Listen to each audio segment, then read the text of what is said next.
Hola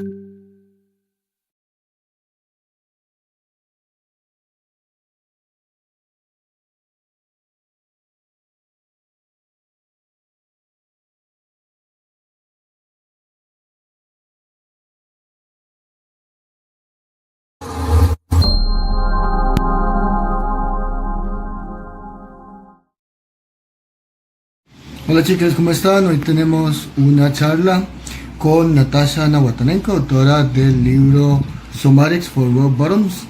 Vamos a estar conversando un ratito con ella, vamos a estar compartiendo. Los invito también a que durante la transmisión puedan hacer sus comentarios y sus preguntas. Nosotros las vamos a traducir y hacérselas llegar a Natasha para que las vaya contestando poco a poco. Agradecemos mucho que estén por acá, espero que lo disfruten. Yeah.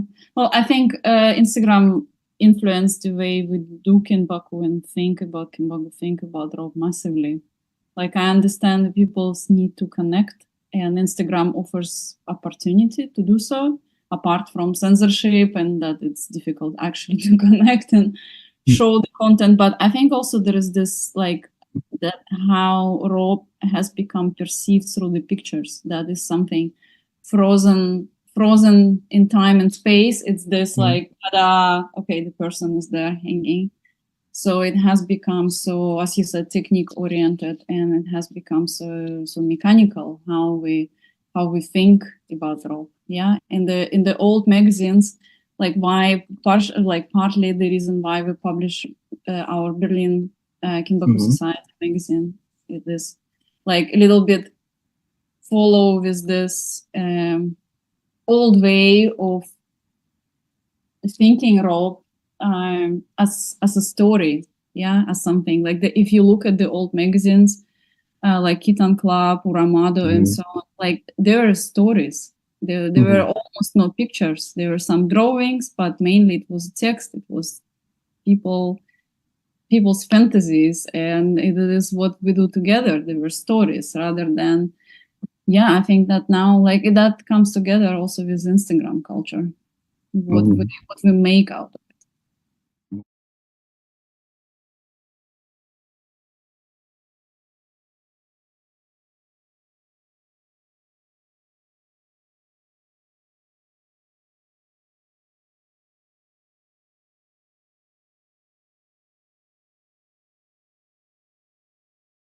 Absolutely, that's what I mean. That it influenced us massively, and I think we're losing something through this, bringing into the bright light. And there is also workshop culture. We has become so focused, so obsessed with technique, and technique has become much better. We are much better technically, but I also feel that we are losing something, that it becomes dry and mechanical and maybe very performance oriented rather than developing as a story, maybe imperfect story between two people. So yeah, I think it's very much influencing us, not in we're going to some very strange direction.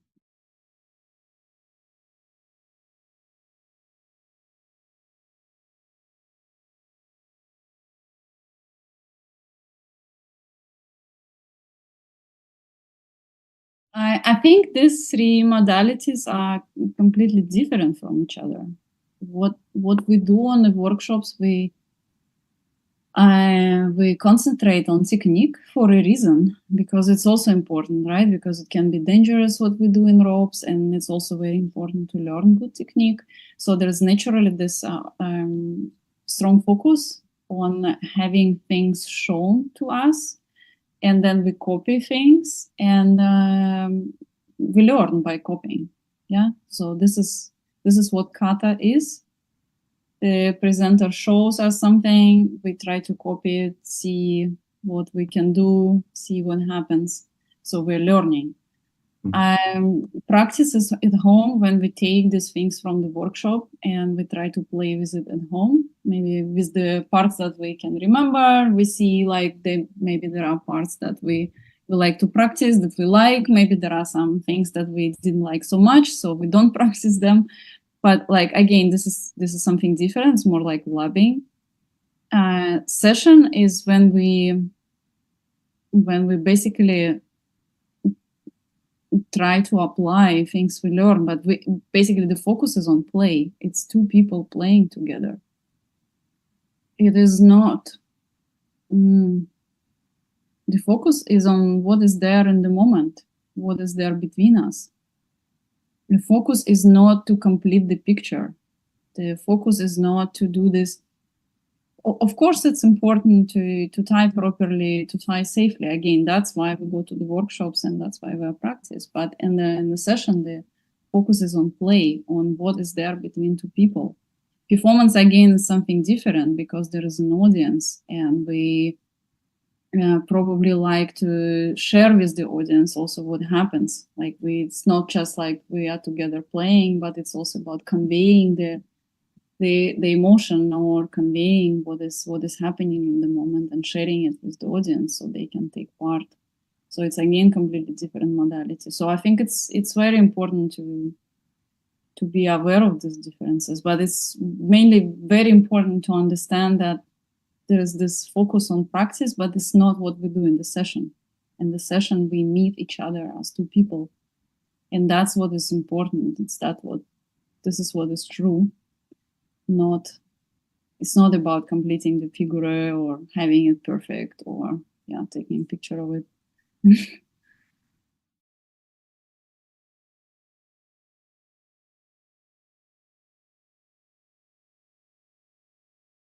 I don't know. I mean, I guess people just express themselves in a different way, and it's a different ways what they do in ropes and what their intention with the rope is. For me, it's a BDSM activity. It's something that I do with my partner. It's something about our intimacy, communication, cherishing the moment is something that we do together.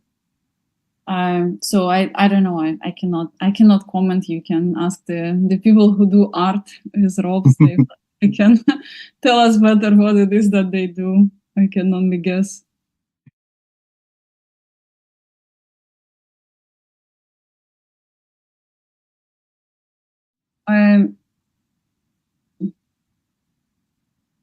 Well, it evolved very much over these years.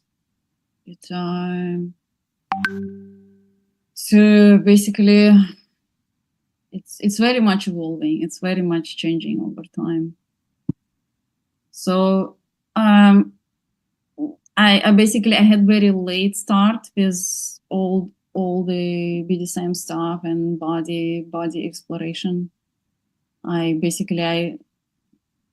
very was quite already well these days, like, you know, you can see 20 years old people and they're exploring and they're like happy, you know, jumping and exploring ropes and being in their body and making great interesting experience, like exploring themselves. So that wasn't the case for me. I come from a very conventional environment where it was not so much about like, oh, let's feel our body how we feel today. Was more about like, I do what I have to do.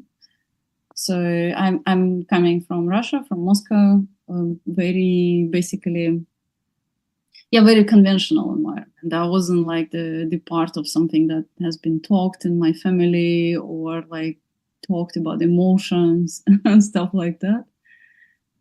So I had very conventional pathway till I was 28. Just did my studies and then I was working and did a professional career. And I felt that I was missing something maybe in my life. So then, like with certain circumstances, I did some turn in my life and basically left this pathway, this very linear pathway of that we go to the university and then we start our job and then we work and like we do what we have to do. I don't know, probably get married, get kids, get a mortgage for the house and like stuff like that. So basically I stepped out. I went on a little bit on a traveling. I lived in Canada, I lived in China. So just slowly maybe starting to realize that I wasn't that happy with that linear life, and that there was something more that was calling me and something I was searching for. So I met Alexander, my partner, in China, and I came to Germany to be with him. And basically I was introduced to King through my partner, for whom it was always like he was always kinky since he can remember himself. That was part of his sexuality. He remembers his first sexual experiences when he was like a little youngster. He had beautiful feelings in certain scenarios and certain stories. So I got introduced to this whole thing basically through my partner, and we started doing ropes together because that's something he wanted to do. And I had no idea, but I liked everything he was doing with me. So I was open to explore. But as we started learning rope, I was very, very confused. I could not really find myself in this activity. I couldn't understand what it is that I'm supposed to be feeling. I guess I'm supposed to feel pleasure. What it is that, like, what is this all? Like, I couldn't really put it anywhere. I was very confused about my preferences and my desires, what it is that I wanted to explore. So I didn't know what I wanted to explore. I was very confused about my limits as the things I did not want to do. That was also like I didn't have clarity about my limits. And also at the time, as we started, the education for rope bottoms was non-existent. So on the workshops, there was not really much information for me. So no one would talk to me. It was all about techniques and knots. And I was just like standing there, like in the gote, you're just standing there. And my partner was practicing knots on me. So it was all about very, very technique oriented, not very people or process oriented. So I was very, very confused. And we had like not a good dynamic. I had a lot of resistance. I couldn't really. Yeah. So that took a while, this confusion phase. And then I, due to some circumstances, I was exploring and I was doing the sexological bodywork training, where I was introduced to this idea of somatic way of living, and that all these things I was confused about, that they are not things to know, but they're feelings to feel in my body, and this is the way to know them. So basically, sex brought me a lot of tools about how to understand myself, how to go about things, and it brought me this basically this idea of understanding that I can find my answers in my body, and then it started changing, and then I was looking. So basically, I got tools, and I could feel and I could find more answers about what it is that I enjoy and what it is that actually I'm doing in rope, and what is this exploration about. And this is also the story with my book, because we started teaching, and my partner was teaching rope, and I was there as a model on the workshop, and students would come and they would ask me questions like is it safe? When should I stop? Like, when is a back pain? When is dangerous for me? Where are my limits? How to find all these things. And I felt, and I wanted to give them answers, and I felt the real answer very often is to answer, you need to feel it. You need to feel it in yourself. but it's maybe not very helpful answer for people who cannot feel easily. And I know that because I was one of these people before that. So, and then I saw that I need to help people to feel how to feel. So then I saw my mission in that, and then I was developing somatics for all bottoms as a framework to help people to feel, to find their own answers in their bodies. Yeah, because it's not about being dogmatic, and it's not about how you should be in rope and what you should be doing and what you should be feeling. Yeah, and whoever says that, like, this is absurd. Like, it's all very personal exploration of the things. So but it's important to help people to navigate and teach people to feel, essentially. So this is also somatics for all bottoms is about. Yeah, so that is basically a long answer to, like, a little bit how the story evolved. And for me personally, I think in my early years of exploration, ropes was a lot about dark spectrum of emotions, and like a lot of suffering, maybe a lot of like going not so nice places. It's changing lately. I think I'm more of a maybe on the lighter side of the spectrum. Lately, it's more just like I want to have fun. A bit less suffering, a bit more just having fun. Yeah, so this is changing lately. I guess we are changing in our lives, and then our raw practice and what we bring in the raw practice changes together.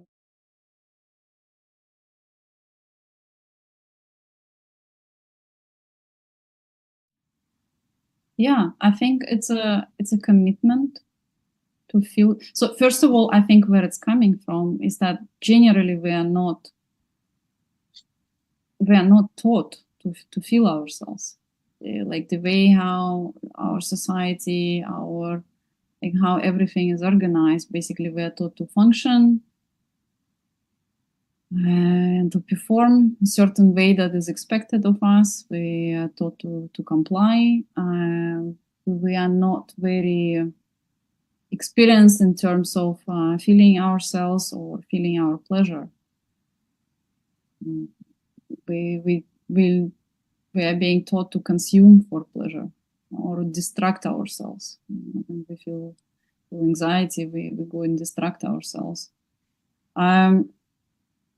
So I think basically it's a symptomatic of how it's generally in our life and in our society, how it's generally these things organized, how we relate to ourselves, to others. So it's just then we bring it in the ropes consequently. So also even in this intimate sexual practice, we still do what we do in our daily life.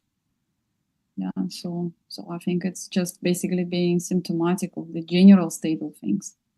And then feeling yourself is a commitment. You learn to feel yourself by committing to feeling yourself. Yeah, you can find some frameworks, some modalities that help you. You can find teachers, you can find classes, like whatever works for people. So for some people it's more dynamic way, it's more of a movement than dancing. That's what brings people in their body. For some people it's very static, they can sit and meditate. So I mean, different things work for different people. Yeah, there's a martial art, for instance. My partner practiced aikido, like this, all sorts of things. Yeah, right. So what works for people, but yeah, this is the way of coming back to ourselves and living our lives through our body. not through the, you know, the concepts, what it is that we have to do. Because I think then we're taking away from our aliveness, and it's not really,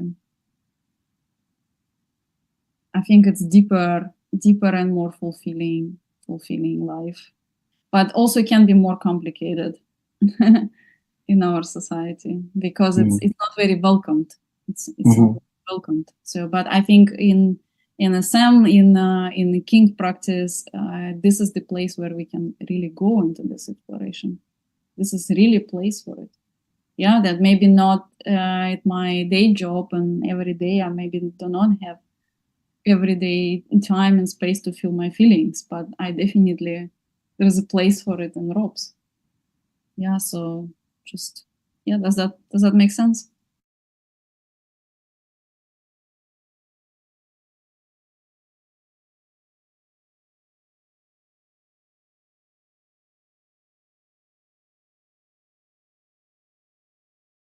Yeah, I think it can be.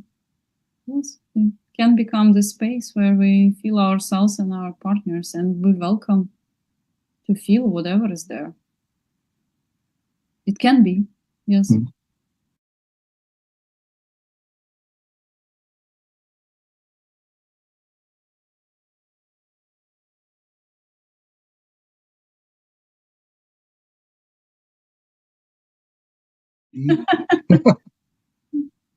Yeah. Life is better when they agree, but it's not all the time. Yes. It's more peaceful when they all agree. Yeah, yeah, totally.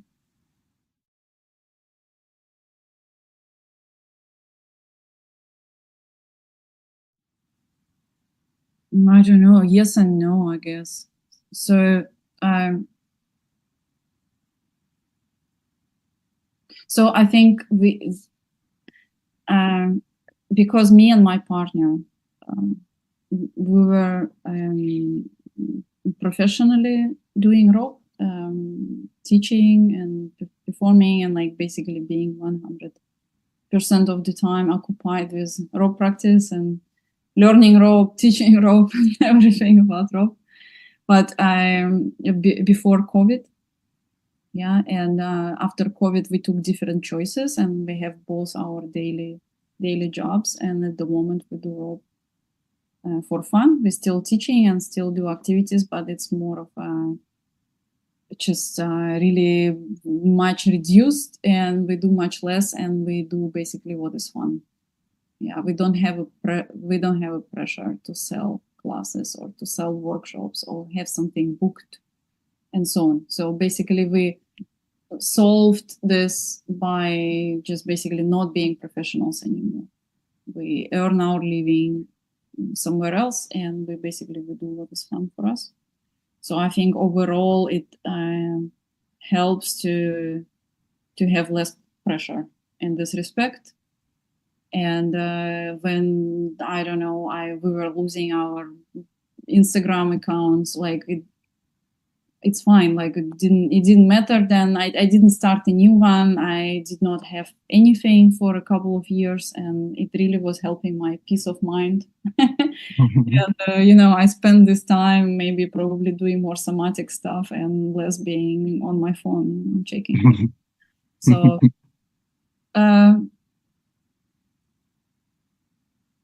so in this respect, no, I don't feel very much that I don't have this. I don't feel this way of pressure. But I think there is some way of pressure. Maybe I'm feeling in having certain like visuals, like basically having some sort of amplitude or a role, or I'm missing the word now. So having certain appearance or certain way of being in role. That has something maybe to do with what was true for me 4 or 5 years ago, when I was all about surrender, and I was like, I have made a certain appearance that may be like very also recognizable, and So, but maybe now when I'm changing, it's not so much true for me anymore. So I think there was a certain pressure coming from this image, or like what it is, who I am in ropes, and what it is like like this whole appearance that is maybe not so true anymore. And I felt a need to transition or be allowed also to be different, or maybe to be a little bit more diverse than just this one role or this one image of myself. So then maybe I felt some need to break free from that. So this kind of pressure, I think that was created by me, but then it was very heavy. Maybe this identity, something like this identity as this rock bottom. I don't know, surrender.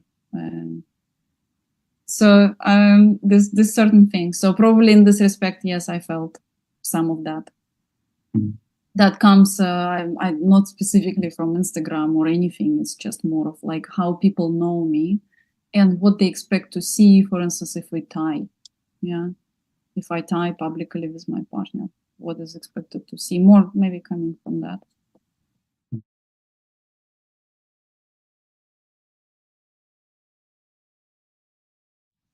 Yeah, I do a lot of somatic practice. I have like somatic classes with my teacher, online classes. She's in Canada.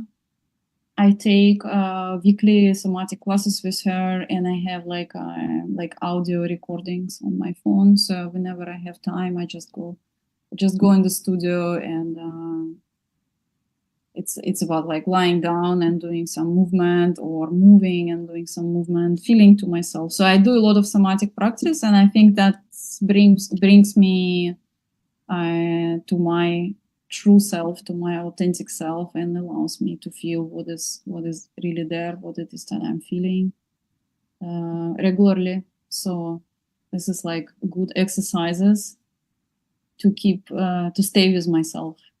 Yeah, not to go into some just to stay with myself and stay true. So that's something that helps me every day. That's my practice. I do that quite regularly.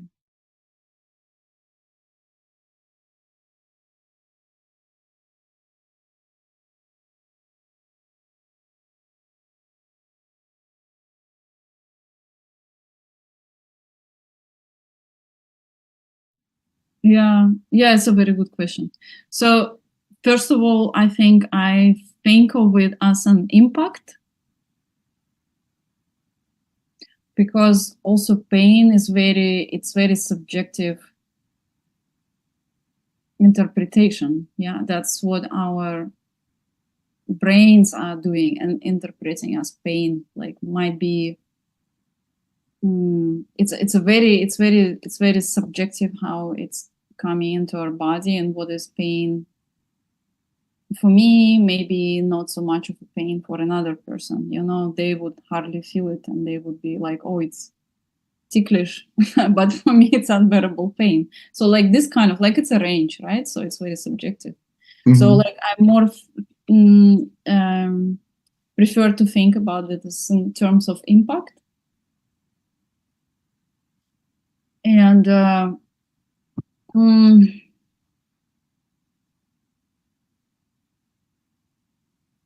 so basically, you said how to cope when the pain is part of the. Well, I mean, one question is about intention, about what it is that you seeking for in ropes, what it is that you what it is that you want to do. As rope can be practiced in many different ways. So is it you seeking comfort?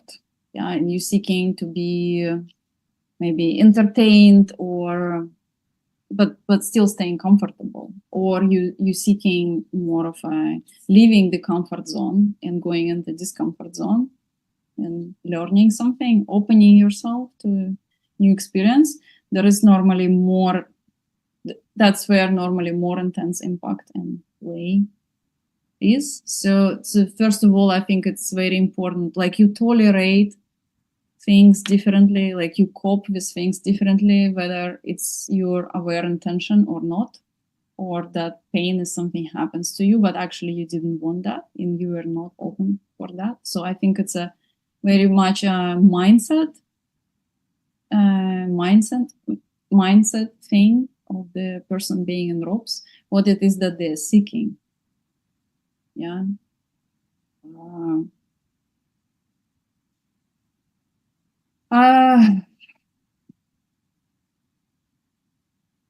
It's very complex. The pain and the question of pain and question of the impact is very, very complex. It's a very complex question because it's subjective, because it is, because there are also objective factors like how good the rope is. Yeah, because when it also matters. Sometimes there is a lot of pain, I think, that people have just that comes from bad rope technique, and that is pain that is unnecessary. And I don't like to, be there and give advices. Oh, you need to breathe, you need to exhale. This is something that, you can play with your attention. And whilst it's something that just has to be fixed, and this pain should not be there. So that's why when basically that's why I have this whole very long chapter in my book talking about pain and different kinds of pain. Yeah, there is a bad pain that comes from bad rope. This is not something to tolerate and breathe through. Does that make sense to you? So this is something I like to communicate and say, well, this and this and these things, and it's not something that rope bottom should be working on processing better. Like it's something that the rope technique has to be good. Yeah. For instance, when I'm being tied, I do not have a lot of bad pain.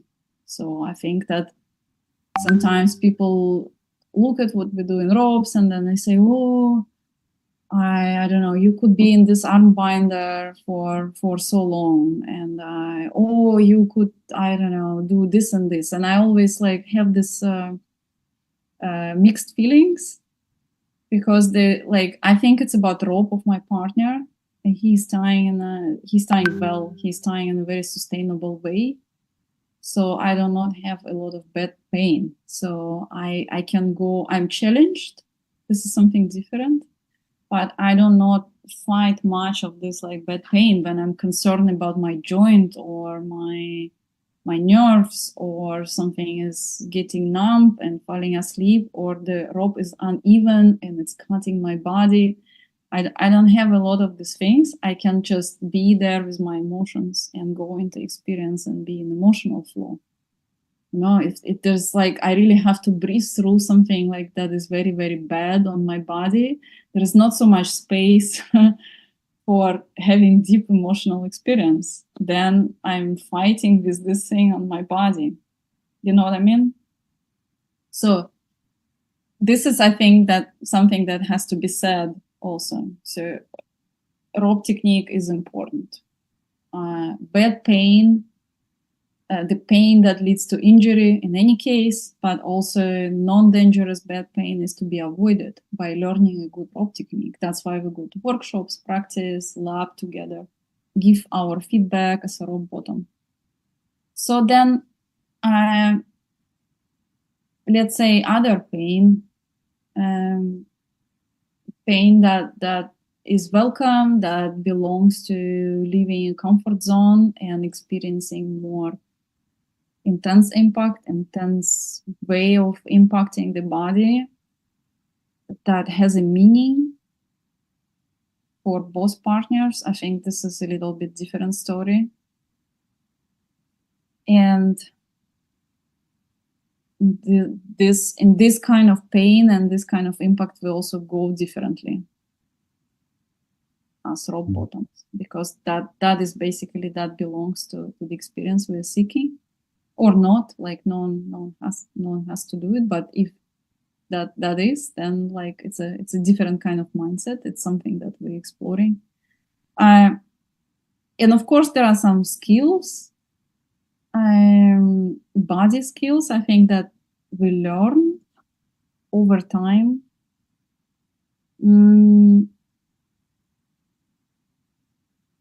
How to make it more sustainable, how to be in a more organic way in this intense experience. Because I think pain doesn't go anywhere. I feel pain the same way now, 12 years later, as I felt on the first day. I don't think I feel less of it. I think I feel it the same way. But there is something different. I think that is an aspect of self-trust, or knowing what this pain means, being not alarmed by it, being able to navigate better. I think this is also that skills that come with the experience. There are some also, I think there is aspect of some thing like basically how we meet this impact.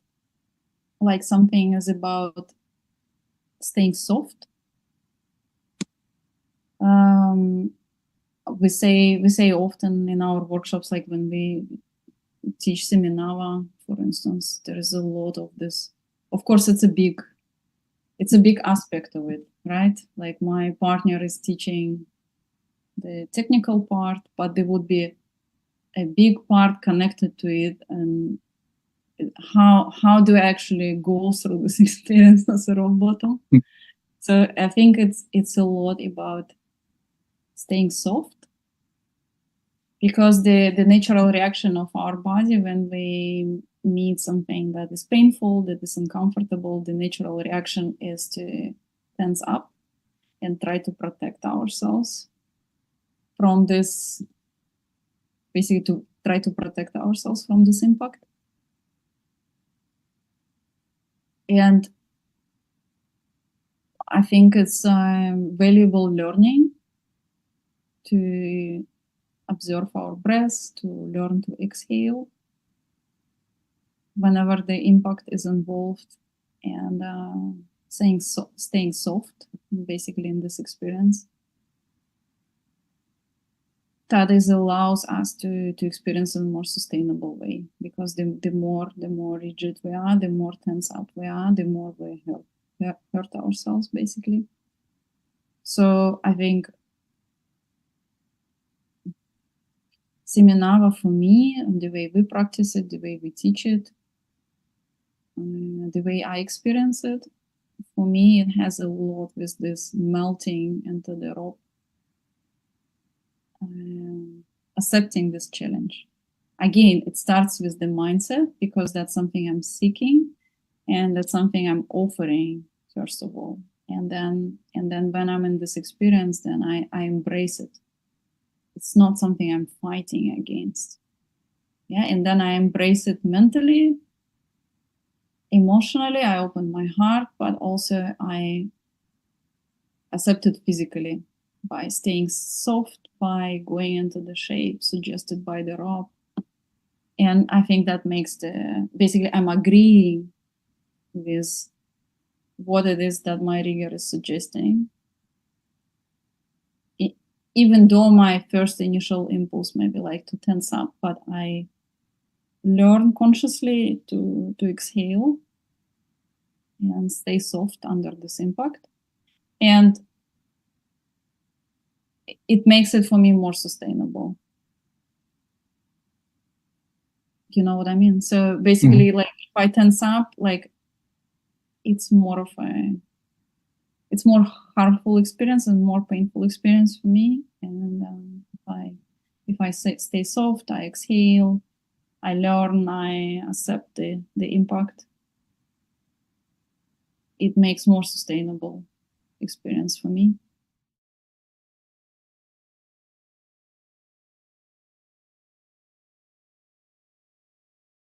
I think it's very beautiful what you're saying, and I think it's very important to acknowledge how unique and individual the stories are. what it is that we experience when we're being tied and what we experience when we tie.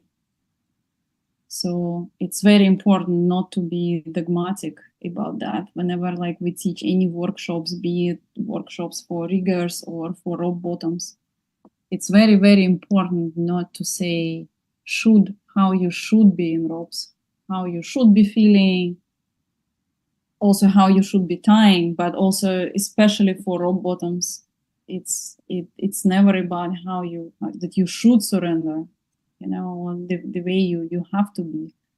Never. I think it's very, very important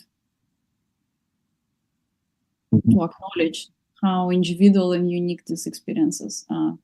Yeah, and it's important to offer people tools, or it's important to share.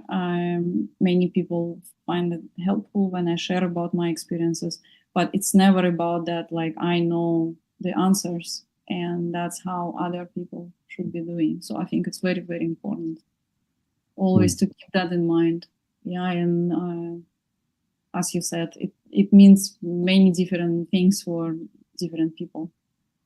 Yeah, because we don't come as a blank list of paper when we are being tied. We bring in our own stories from our past. We bring in our fantasies. We bring our conditioned tendencies about how our bodies are. So we bring our whole being into the rope session, and then we meet another being, the one with the rope. And then there are things happening, and they are always very unique and individual, and it's very, very important always to keep that in mind. So it's not about how it should be looking, or it's not about how it should be felt. It's very, very individual.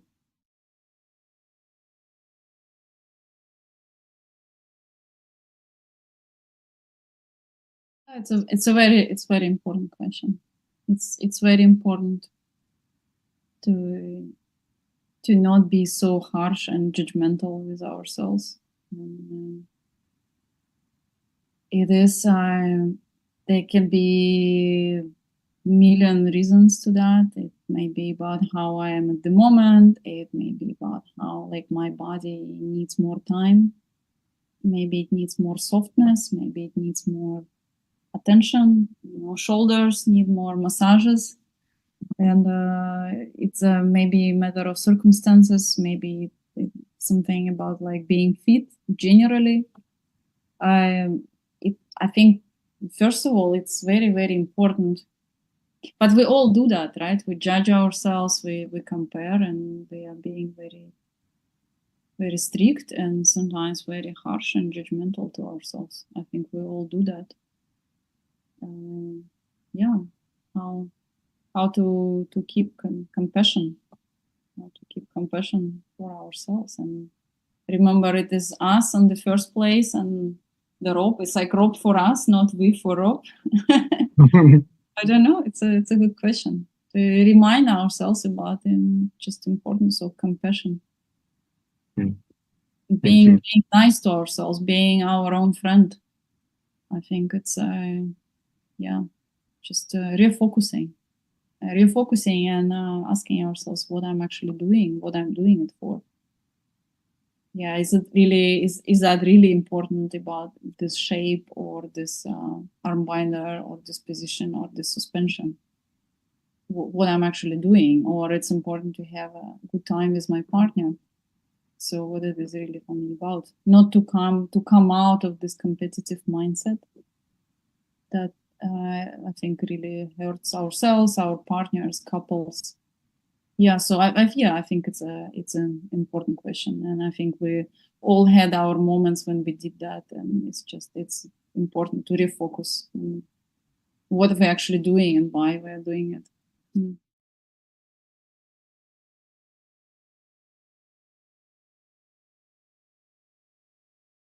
Thank you for having me.